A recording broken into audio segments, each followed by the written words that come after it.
Hello. Welcome back, and thank you for joining me.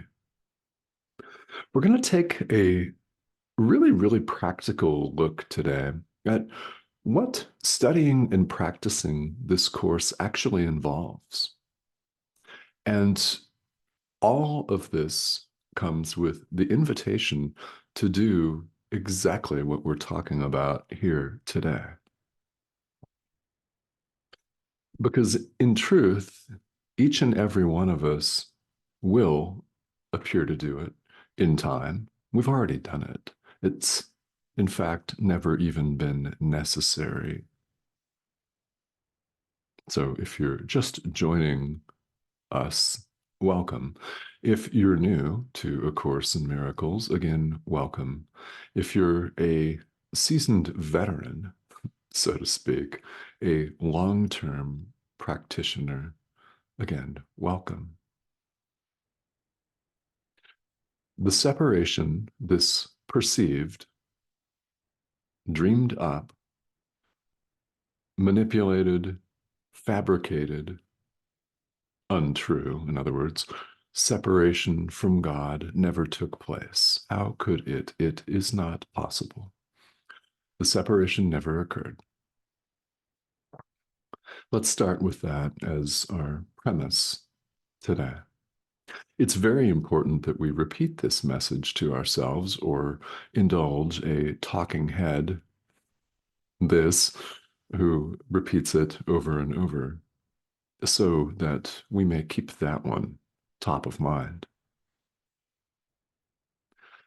There is no separation of any kind. It's impossible. We're not separate from God. We're not separate from our brother. We're not separate from any life forms at all. That is not possible. So, what does studying and practicing A Course in Miracles really involve? Well, entertaining that idea that's just been repeated several times. And if you've watched more than one of these videos, we're talking countless times here. Because that idea is repeated in A Course in Miracles, so it shows up here in these videos. That's the way that works. So, what really is required of us here? Because this course can seem rather esoteric, especially at first glance, and maybe at 500th glance. I don't know. I don't know. People seem to have different reactions to this material, from gleeful and joyous acceptance all the way to out and out violent denial and anything in between. And one day we could have one reaction, and the next day something completely different. What is required of all of us is willingness, our willingness to entertain these ideas, our willingness to sit with these ideas. And even if at first they seem absolutely preposterous, to entertain them in our mind. Just consider them. And which ideas do people find absolutely preposterous? Well, there is no separation of any kind. Let's start with this one. The separation never occurred. Yet, when we look out at the world, we see nothing but separation. So this idea flies in the face of our previous experience. Yet it's true. And deep down, we all know that it's true. And I know you know it's true because you're interested in spirituality in the first place. You have brought this willingness to entertain these ideas to the table. And we'll expand on willingness in a moment. You're willing to consider and to accept that the way you've done it for countless eons, or if you don't go in for that sort of thing, for decades or the last few years or whatever in this current lifetime, hasn't worked out for you. You do not have at the moment the peace of God in your mind because, well, you've been looking for it outside of you.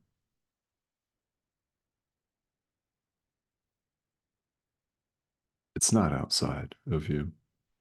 It is you. We look within for this, which I know you know and have acknowledged, or you would not be watching this.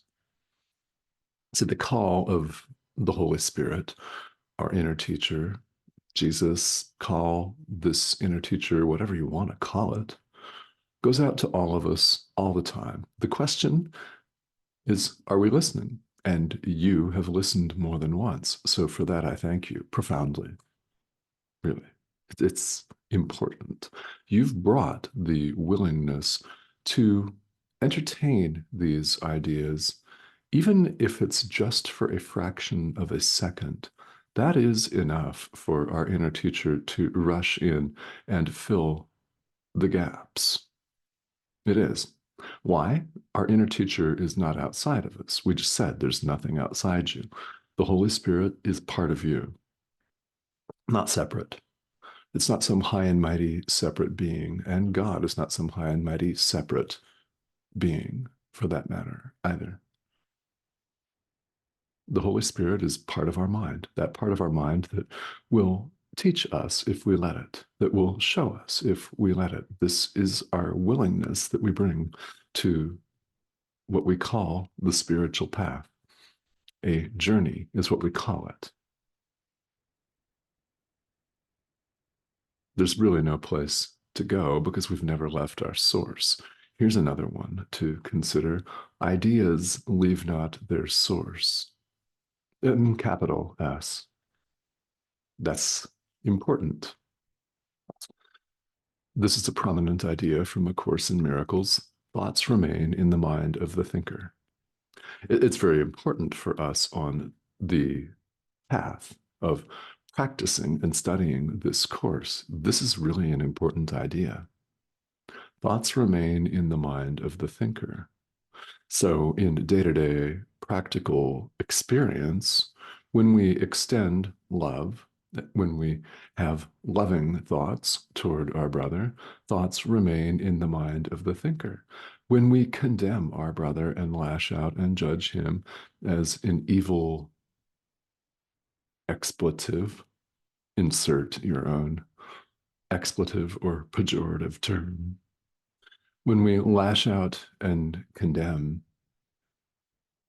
thoughts remain in the mind of the thinker. Which are we doing? Loving or hating?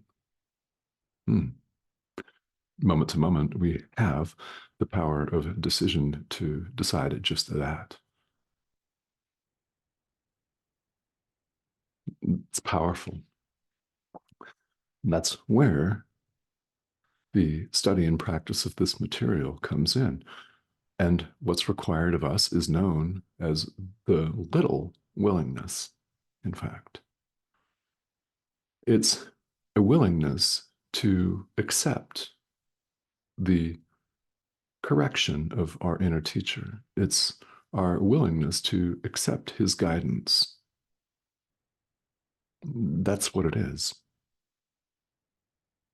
We're invited to accept what's known in A Course in Miracles as atonement for ourselves. Now, this has nothing to do with atonement in the conventional sense of the word here in the world, where we think of atonement as getting back at somebody. It has a connotation of revenge, a tinge of vindictiveness for something that our brother has done to us, something that we've concretized and made a thing. We're going to get back at him, or he's going to get back at us. Someone's going to atone for a transgression or a harm, real or imagined. And you know what? They're all imagined, all of them. Atonement is the correction of the Holy Spirit. The Holy Spirit corrects our perception if only we allow him to do so. Now, central to this is the acknowledgement that what we've mentioned earlier, the separation never occurred. It did not. It is impossible. Ideas leave not their source. Remember, thoughts remain in the mind of the thinker, and you're the thought of God. If you've never heard that before, does this ring true for you? I bet it does somewhere deep down. You could choose to deny it, of course. I mean, that's part of our power of decision, isn't it? I mean, it is. We could say, yeah, I don't really believe that. I don't think that's true. I'm going to go watch something else. Of course, your choice. It's all of our choice. And this remains true because our inner teacher, the Holy Spirit, is loving. And the Holy Spirit does not attack. He knows what our illusions are and how deluded and, well, persistent and stubborn we are at protecting them and treasuring them beyond life itself, sometimes even, where we'd rather die than accept the correction of our inner teacher. Yeah. I mean, really, in extreme cases, that's the way this plays out.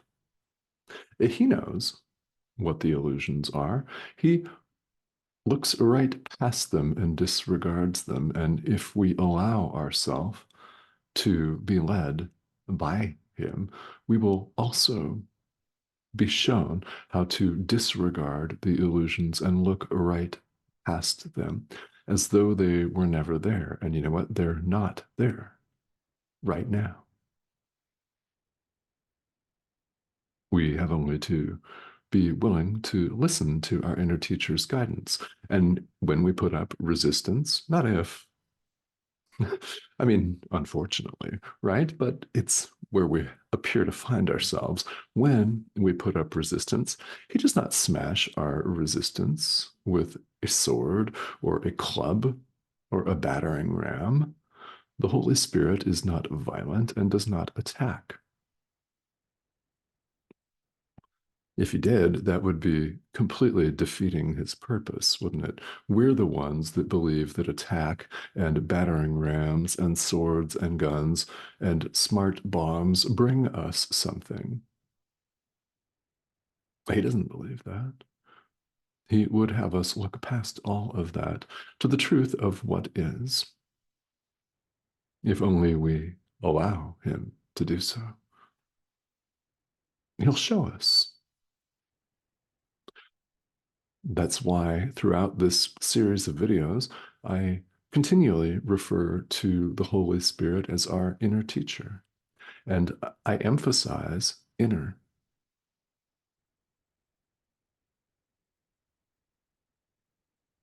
So ideas leave not their source, capital S. You'll hear that again.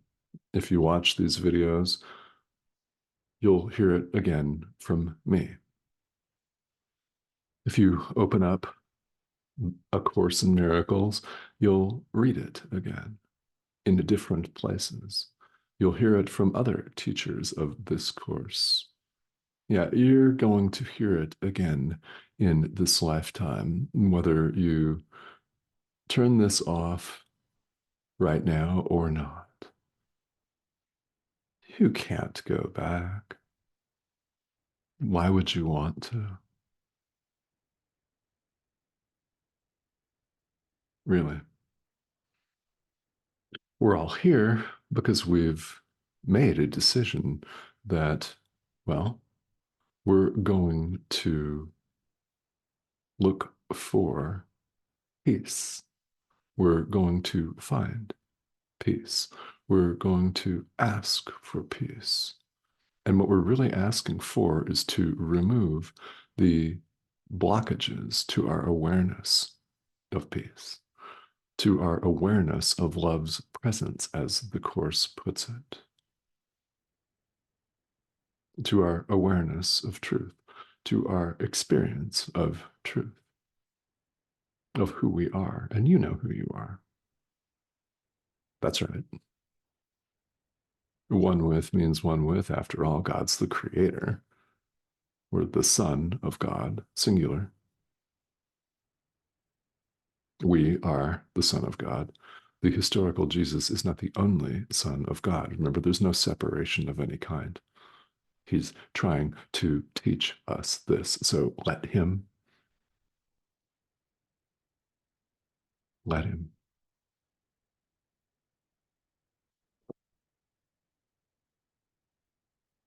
In our day-to-day lives, as a practical matter, we bring this little willingness, even if it's just for a fraction of a second again, to listen to these ideas, to allow them to permeate our mind.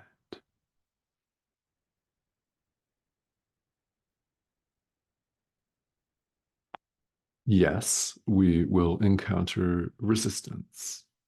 Resistance is of the ego, all of it. This voice that proclaims that you're an individual human being. Think about the implications of that. Yeah, just for a second. It's not who you are. And you know this. We all know this. The ego is this false sense of individual self that is simply a mistake. Mistakes call for correction. The correction of our inner teacher. We bring them to light, and they're absolutely gone. The light shines them away, like flipping on a light switch in a dark room. When we encounter this resistance, we bring that to our inner teacher. It is an interference with our vision. It's an interference with our sight. It's like a veil over our eyes. Let us remove it. We do so under the guidance of our inner teacher, who sees all of the illusions and would restore what is true to our mind. It's already there, so we're ripping off the veil, not violently, but lovingly. One act of forgiveness, one act of love at a time, one communication with your inner teacher at a time, if need be. We're removing the veil so that we may see. This requires this little willingness on our part and the steadfast acknowledgement that resistance will come up. When it does, we have the means built into the study and practice of this course to address that. Anything that is not wholly and completely and totally rapturously joyous is an opportunity for forgiveness. We forgive and release, forgive and release. This is our part. The Holy Spirit will remove all of the corresponding guilt. This is how we clarify our perception and learn to see things as they are rather than the way that we've fashioned them and manipulated and orchestrated them and made them up. This includes this, made that up too. Yes, mind is that powerful. You're not a prisoner of this thing, and you're not a prisoner of the world you see. You don't have to choose to be. You could choose not to be. That's the invitation here. The invitation to practice comes in many different forms and many different words. The content of it is exactly the same. It is the call of our inner teacher to awaken.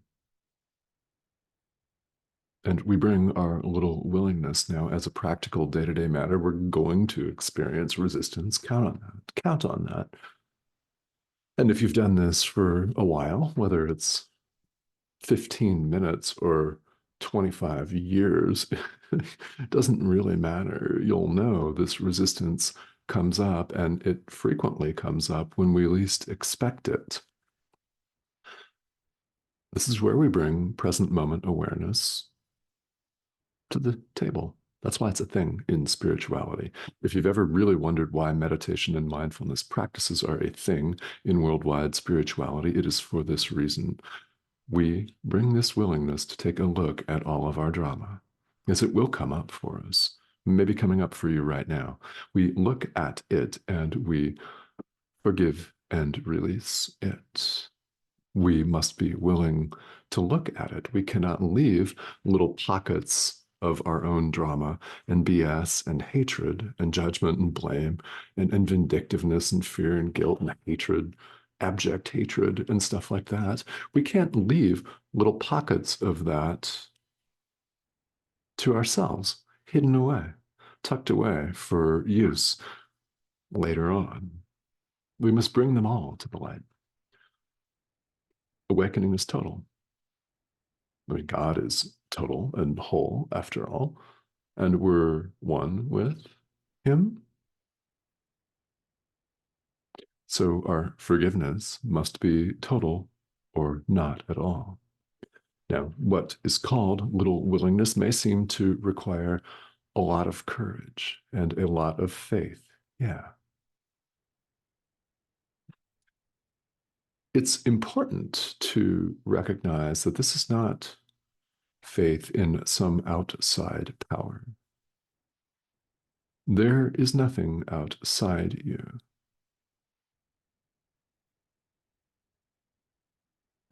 And you most certainly can learn this course if you choose to.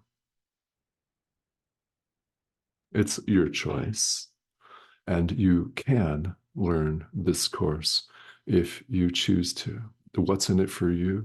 Well, for starters, as a practical day-to-day, moment-to-moment matter, while we appear to be human beings running around, doing our thing, checking our email and stuff, eating, drinking, sleeping, going to the bathroom, checking our email as our inbox blossoms with messages and stuff, doing life. As we go about this, the more you forgive, the more loving you'll notice you become. Start with that.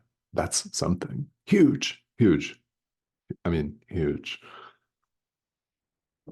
These are very important and they propel us on the path when we recognize that, okay, I've been practicing this material, let's say, for 6 months or a year or whatever it is, this period of time. This is how I was before. This situation, this political party, maybe, this person, my boss at work, my ex, whoever used to really, really agitate me, irritate me to no end, and I would fly off the handle. I would judge, I would say nasty things verbally or in my mind. It's the same thing, actually.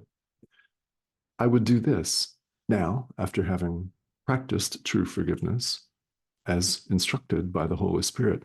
This doesn't even bother me. These people don't bother me. I give them love. You've become more loving, more forgiving, more patient, more kind, more joyous. Perhaps you'll notice that you laugh more.